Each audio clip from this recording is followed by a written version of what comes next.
This is Roberto Colasanti presenting an overview of skull-based tumors by Professor Maria Mirati and Roberto Colasanti.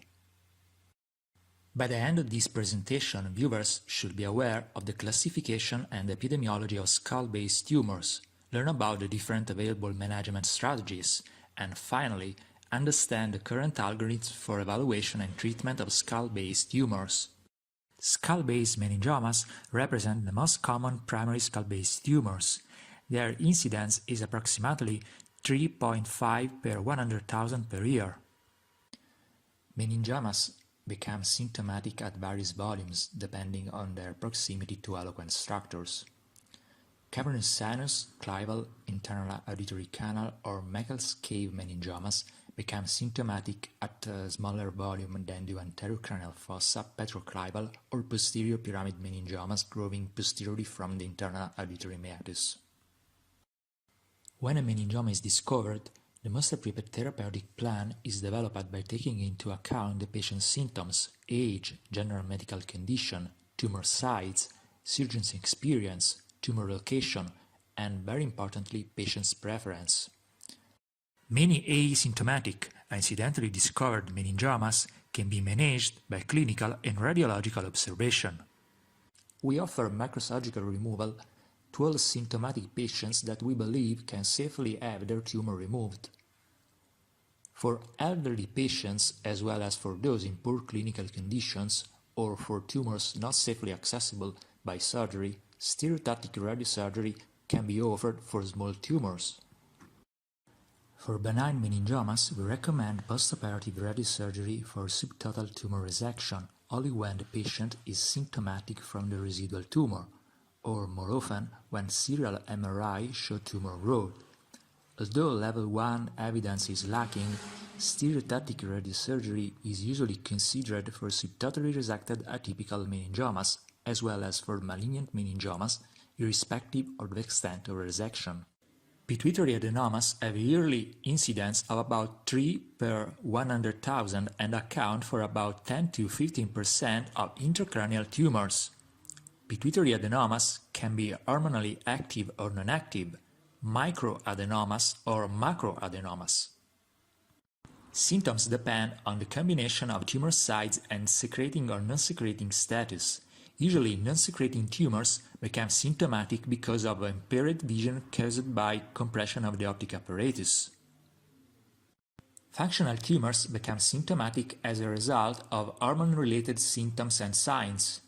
The exception to this is the stalk effect, in which the tumor itself is not actually secreting, but the mass effect of the tumors blocks the feedback mechanism of the hypophyseal axis, affecting dopamine control of prolactin and therefore increasing the blood prolactin level. Pituitary apoplexy develops in 2 to 7% of pituitary tumors at some point in their course or as the initial symptom. Pituitary apoplexy is the result of hemorrhage in the tumor and can cause severe headache, acute visual deterioration, oculomotor palsy, and decreased level of consciousness.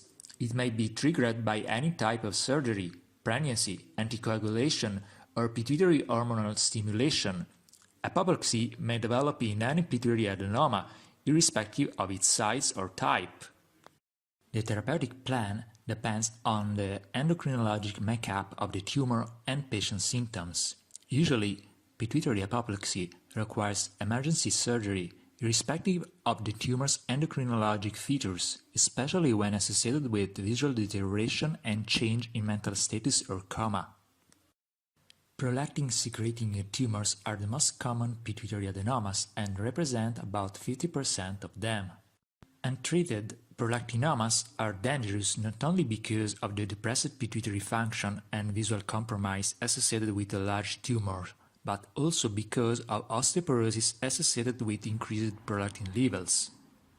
Patients with prolactin-secreting tumors are typically offered medical treatment with dopamine agonists, with surgery being reserved for those who are resistant to or intolerant of medical treatment.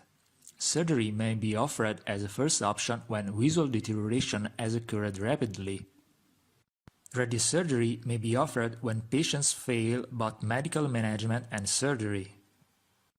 Lowering of prolactin levels after dopamine agonist therapy occurs within days, but tumor shrinkage can take months. Dopamine agonists are successful in normalizing prolactin levels in more than 90% of patients. About 10 to 20% of microadenomas and 20 to 30% of macroadenomas are resistant to dopamine agonists, and 5 to 10% of patients are unable to tolerate dopamine agonists. Transsphenoidal removal of prolactinomas is associated with a cure rate of about 90% with microadenomas and less than 50% with macroadenomas, but cure is elusive with tumors invading the cavernous sinus. Recurrence after initial normalization occurs in about 20% of patients. Radiation therapy is the last choice for pharmacologically and surgically resistant adenomas. Growth hormone-secreting adenomas account for 15 to 20% of endocrine-secreting pituitary adenomas. Abnormal growth hormone secretion is associated with up to a twofold increase in mortality compared with the general population secondary to cardiovascular, respiratory, and malignant sequelae of this condition. Surgery is the treatment of choice and achieves about a 90% biochemical cure rate for microadenomas, a 50% cure rate for macroadenomas, 67% cure rate for non-invasive microadenomas, and less than 6% recurrence rate after initial biochemical cure. A combination of medical therapy with dopamine agonist or somatostatin analogs or both, and radiosurgery, either in single or multiple fractions, is considered for patients who fail to achieve biochemical cure. About 10 to 15% of pituitary tumors are ACTH-secreting tumors. Untreated Cushing syndrome is associated with a 2 to 5-fold increase in mortality. Surgery is the treatment of choice. These patients generally require glucocorticoid replacement for up to 1 year. As with all pituitary tumors, microadenomas have greater chance of cure, greater than 90%, than do macroadenomas, about 50%, or invasive adenomas, about 20%. When surgery fails, radiosurgery may be used and achieves biochemical remission in about 70–83%. Treatment with adrenal enzyme inhibitors may have a role in decreasing cortisol levels before surgery or waiting for the effect of radiosurgery. Bilateral adrenalectomy is occasionally performed when surgery or radiosurgery fails.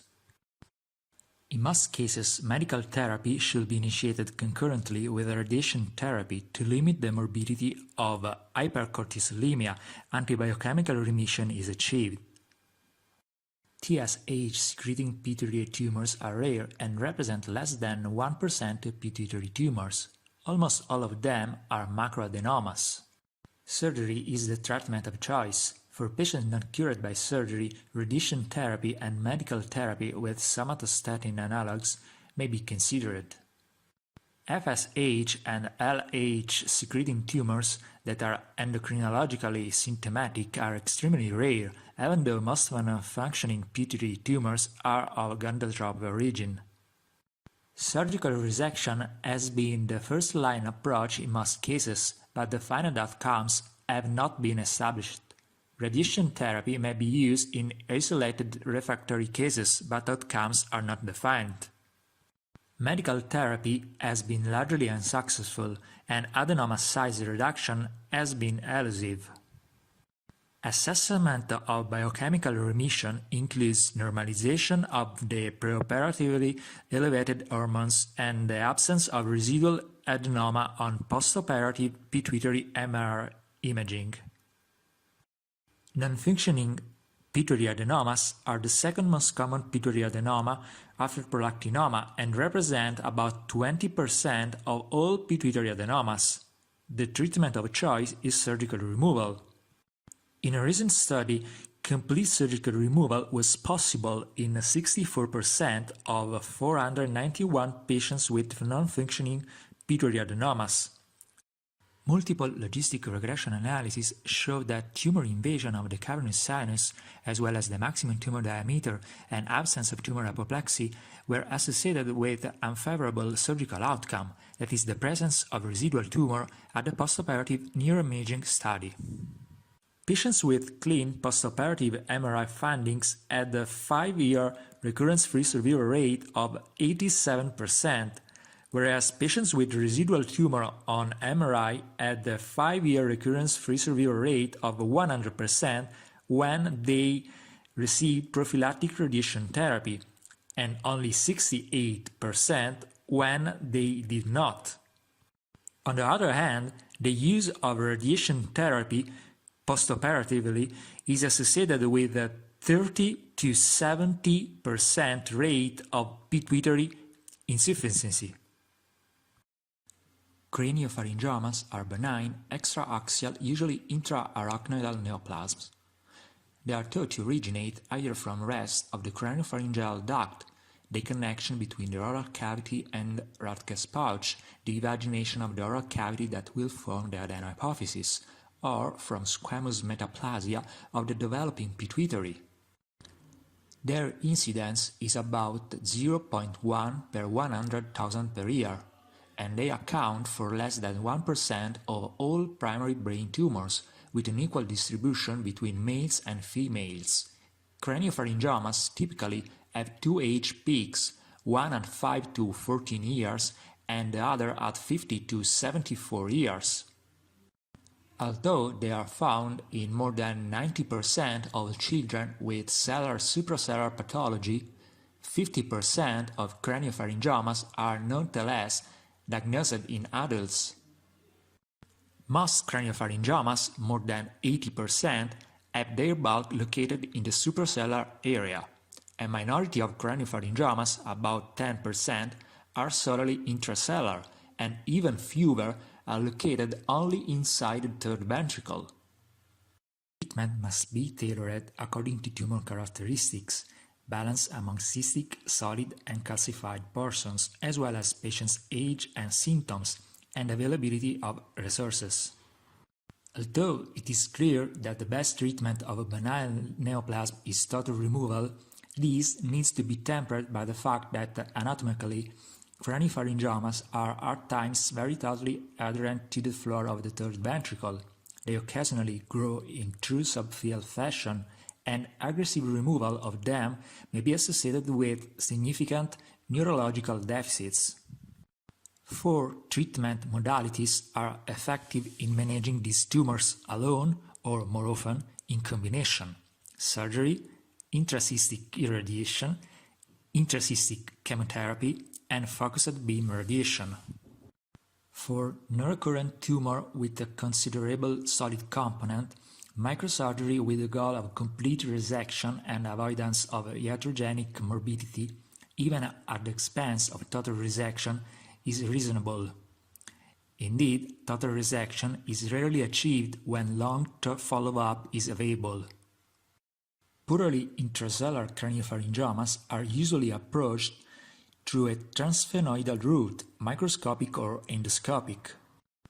Craniopharyngiomas with a significant supracellular component but no or small third ventricle extension may be approached through supraorbital, pterional or bifrontal approaches, using the translamina terminalis corridor when necessary for the removal of the third ventricle component. On the other hand, large third ventricle extensions require transventricular approaches, such as transfrontal or intrahemispheric. An extended endoscopic transsphenoidal approach should be reserved for selected supracellular craniopharyngiomas, namely for mostly cystic lesions without vascular adherence. Sometimes, especially with giant tumors, combined approaches need to be used. Cystic components may be well managed by drainage through an Ommaya reservoir and intracavitary instillation of antibiotics or radioisotopes. Stereotactic radiation, either in single or much more often in multiple fractions, has a definite role in craniopharyngeal management, either to treat tumor remnants after partial resection or tumor recurrence after gross total resection. Radiation therapy has its own potential morbidity and needs to be used carefully. With small tumor remnants and a compliant patient, radiation may be deferred when and if tumor growth is demonstrated on follow-up MRI. Sometimes, single-fraction gamma-knife radiosurgery has been used as primary treatment. Surgery for recurrent tumors is usually associated with significant complications and a low chance of achieving total tumor removal. Postoperative MRI evidence of violation of the walls of the third ventricle is worrisome for hypothalamic damage. Indeed, up to 50% of long-term craniopharyngioma survivors have an abnormal quality of life, mainly due to hypothalamic dysfunction. With judicious use of a multimodality treatment approach, a great number of tumors may be controlled with maintenance of a good quality of life. Because of the biologic behavior of these tumors, surveillance is a lifelong event, with multiple therapeutic modalities being used at different treatment points. Again, it is mandatory for the neurosurgeon to be conversant with all the available treatment modalities to be able to customize treatment and intervene at the appropriate decision-making points. Schwannomas represent 8% of all intracranial tumors. They arise from the nerve sheath Schwann cells. Vestibular schwannomas are the most common intracranial schwannomas, followed by trigeminal, facial, and lower cranial nerve schwannomas. More than 90% of vestibular schwannomas originate from the inferior vestibular nerve, and their incidence is about 1 per 100,000 per year.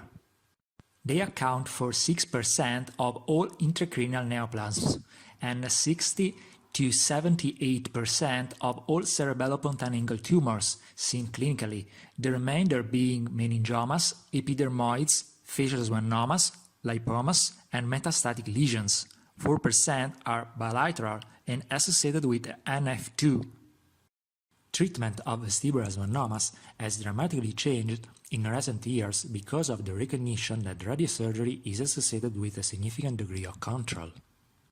Greater than a 98% control rate has been reported with gamma knife treatment of tumor averaging 2.5 milliliters in volume, with excellent facial and trigeminal function and unchanged hearing in most patients.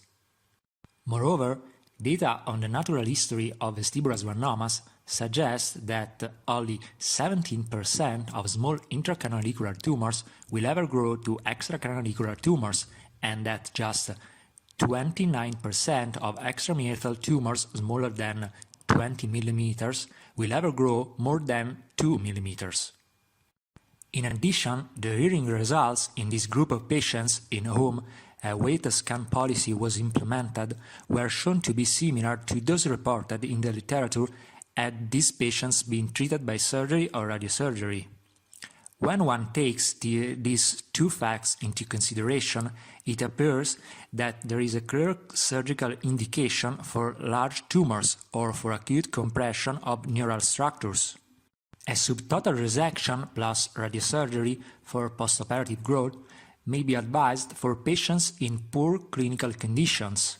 Surgery or radiosurgery should be recommended for patients harboring vestibular schwannomas less than 30 mm without mass effect. Dermoid and epidermoid tumors are benign cystic lesions thought to result from entrapment of ectodermal cells at the time of neural growth closure at about the 3rd to 5th weeks of gestation. Dermoids usually occur clinically at a younger age than epidermoids do, 15 versus 35 years. Epidermoids constitute 0.2 to 1.8% of brain tumors, are most frequently found in the cerebellopontine angle and paracellular region, and are typically located in the subarachnoid space, even though occasional cases of extradural paracellular epidermoid have been reported. Dermoid cysts are 4 to 10 times less common than epidermoid cysts with a female preponderance. Although epidermoid cysts are located mainly in a lateral location, dermoid cysts are located mostly in the midline. They have been described in the vermis, in the fourth ventricle, in the suprasellar cistern, and occasionally in the subfrontal areas, and are generally located intradurally. Rarely, dermoids may be extradural. Dermoids rupture more frequently than epidermoids. If intradural dermoids rupture, their contents may spill into the ventricular or subarachnoid space and cause chemical meningitis, which is a very serious complication requiring emergency treatment. Treatment of a symptomatic dermoid or epidermoid cyst is complete surgical excision. A complete cyst wall removal reduces recurrence rates, but may potentially increase postoperative deficits. There have been isolated reports of epidermoids responding to gamma knife treatment. Chordomas are malignant neoplasms that develop from remnants of the notochord. They represent 0.2% of all intracranial tumors and 3% of malignant bone tumors. Not surprisingly, chordomas are generally located in the midline given their notochordal embryologic development. Most chordomas, 50%, are located in the sacrum, 35% are located intracranially, and the remaining 15% affect the axial skeleton. Cranial chordomas are usually extradural tumors, at least in the beginning, that are thought to originate from the spheno-occipital synchondrosis, and from there they may spread to surrounding areas, including the sellar-parasellar region, the middle fossa, the posterior fossa, and the nasopharynx. Sometimes chordomas may be located in the nasopharynx or be solely intradural. Chondrosarcomas represent 0.02% to 0.03% of all intracranial tumors. They are thought to originate from mesenchymal cells or from the embryonic cartilaginous matrix of the skull.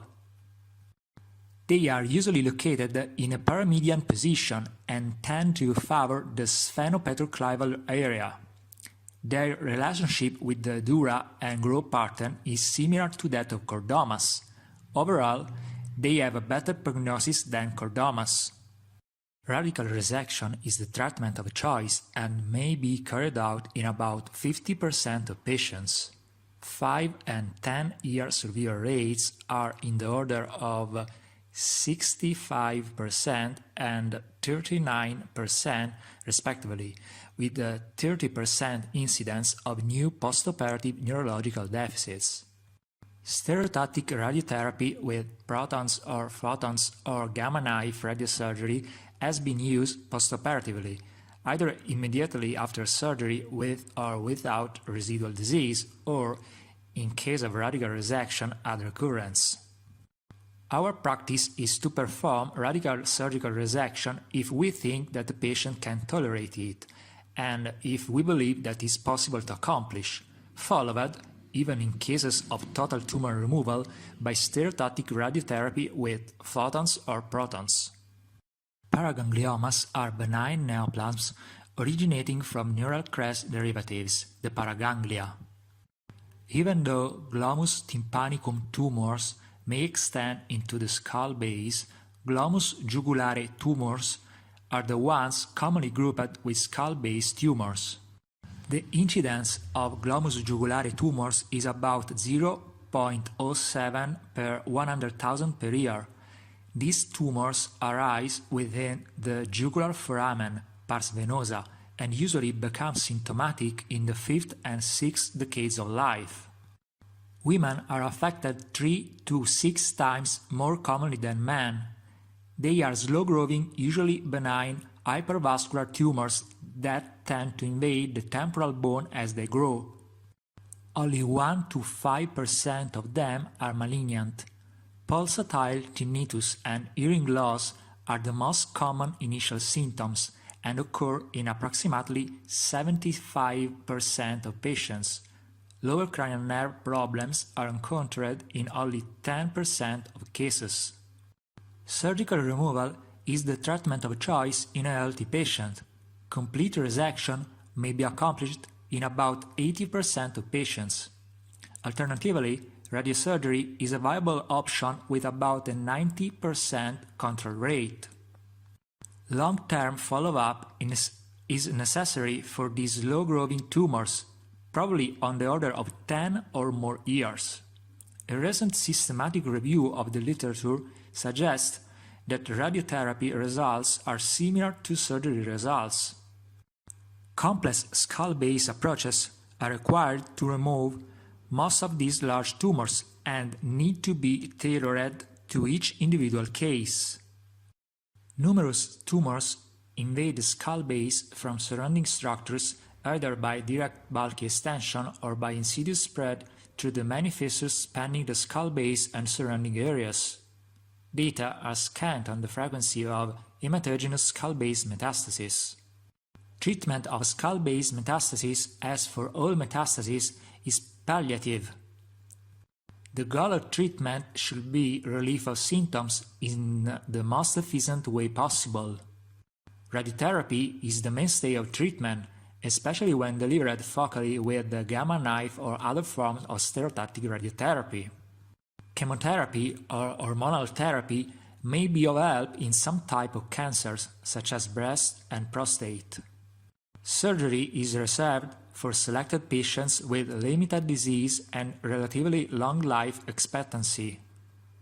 In summary, some key concepts. Meningiomas. Microsurgery represents the first-line treatment for symptomatic patients in good clinical conditions. Radiotherapy is reserved for recurrences, remnants in grade 2-3 meningiomas and patients in poor clinical conditions. Pituitary adenomas.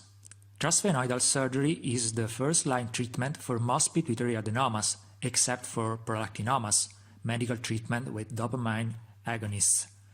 Radiotherapy may be offered when patients fail both medical management and surgery, or for poor surgical candidates. Craniopharyngiomas. Surgical resection is the first-line treatment in primarily solid tumors. Cyst aspiration and installation of radioactive material or chemotherapy is performed in cystic tumors. Radiotherapy for tumor remnants, recurrences, or poor surgical candidates. Schwannomas.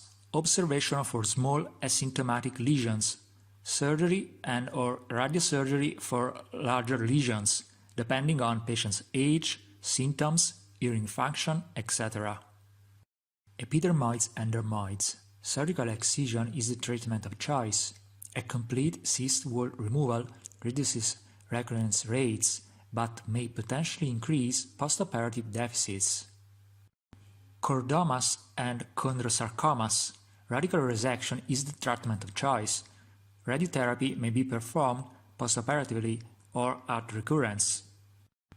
Paragangliomas, glomus tumors. Surgical removal is the treatment of choice, but radiosurgery is a viable option. Skull-base metastasis. Treatment is palliative. Radiotherapy is the mainstay. Chemotherapy, hormonal therapy may be helpful in some type of cancers, breast and prostate. Surgery is reserved for selected patients with limited disease and relatively long life expectancy. Thank you very much for watching our video presenting an overview of skull-base tumors.